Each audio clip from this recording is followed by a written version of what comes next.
Hey, Vsauce, Michael here. This appears blue. This appears yellow, and this appears green.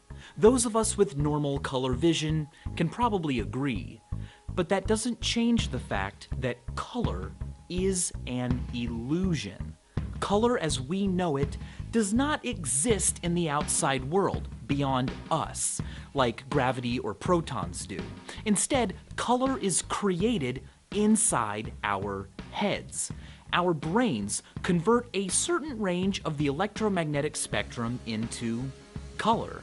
I can measure the wavelength of radiation, but I can't measure or observe the experience of a color inside your mind. So, how do I know that when you and me look at a strawberry, and in my brain this perception occurs, which I call red, that in your brain a perception like this doesn't occur, which you have of course also learned to call red. We both call it red, we communicate effectively, and walk away, never knowing just how different each of our internal experiences really were. Of course, we already know that not everybody sees color in exactly the same way. One example would be color blindness. But we can diagnose and discuss these differences because people with the conditions fail to see things that most of us can. Conceivably, though, there could be ways of seeing that we use that cause colors to look differently in different people's minds without altering their performances on any tests we could come up with. Of course, if that were the case, wouldn't some people think other colors looked better than others, or that some colors were more complementary of others? Well, yeah, but doesn't that already happen? This matters because it shows how fundamentally, in terms of our perceptions, we are all alone in our minds. Let's say I met an alien from a faraway solar system who, lucky enough, could speak English, but had never and could never feel pain. I could explain to the alien that pain is sent through A delta and C fibers to the spinal cord. The alien could learn every single cell and pathway and process and chemical involved in the feeling of pain. The alien could pass a biology exam about pain and believe that pain to us generally is a bad thing. But no matter how much he learned, the alien would never actually feel pain. Philosophers call these ineffable, raw feelings qualia. And our inability to connect physical phenomenon to these raw feelings, our inability to explain and share our own internal qualia, is known as the explanatory gap. This gap is confronted when describing color to someone who has been blind their entire life. Tommy Edison has never been able to see. He has a YouTube channel where he describes what being blind is like. It's an amazing channel. In one video, he talks about colors and how strange and foreign of a concept it seems to him. Sighted people try to explain, for instance, that red is hot and blue is cold. But to someone who has never seen a single color, that just seems weird. And as he explains, it has never caused him to finally see a color. Some philosophers, like Daniel Dennett, argue that qualia may be private and ineffable simply because of a failure of our own language, not because they are necessarily always going to be impossible to share. There may be an alien race that communicates in a language that causes colors to appear in your brain without your retina having to be involved at all, or without you having to have ever needed to actually see the color yourself.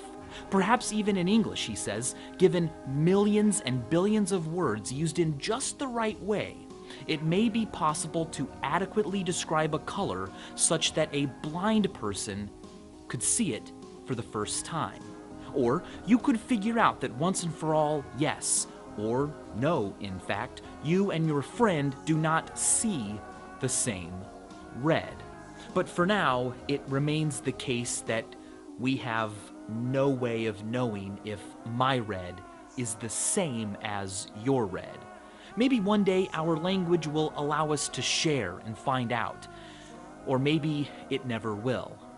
I know it's frustrating to not have an answer, but the mere fact that you guys can ask me about my internal experiences, and the mere fact that I can ask my friends and we can all collectively wonder at the concept of qualia is quite incredible, and also quite human.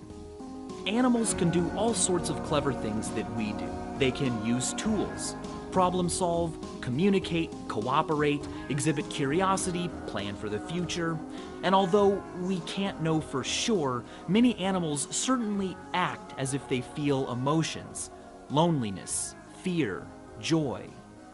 Apes have even been taught to use language to talk to us humans. It's a sort of sign language that they've used to do everything from answer questions to express emotion or even produce novel thoughts. Unlike any other animal, these apes are able to understand language and form responses at about the level of a 2.5-year-old human child. But there's something that no signing ape has ever done. No ape has ever asked a question. Joseph Jordania's Who Asked the First Question is a great read on this topic, and it's available for free online. For as long as we have been able to use sign language to communicate with apes, they have never wondered out loud about anything that we might know that they don't. Of course, this does not mean that apes and plenty of other animals aren't curious. They obviously are.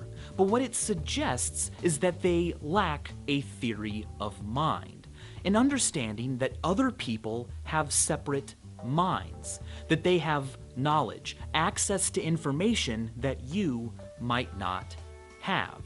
Even us humans aren't born with a theory of mind, and there's a famous experiment to test when a human child first develops a theory of mind. It is called the Sally-Ann test. During the test, researchers tell children a story about Sally and Ann. Sally and Ann have a box and a basket in their room. They also happen to have a delicious cookie.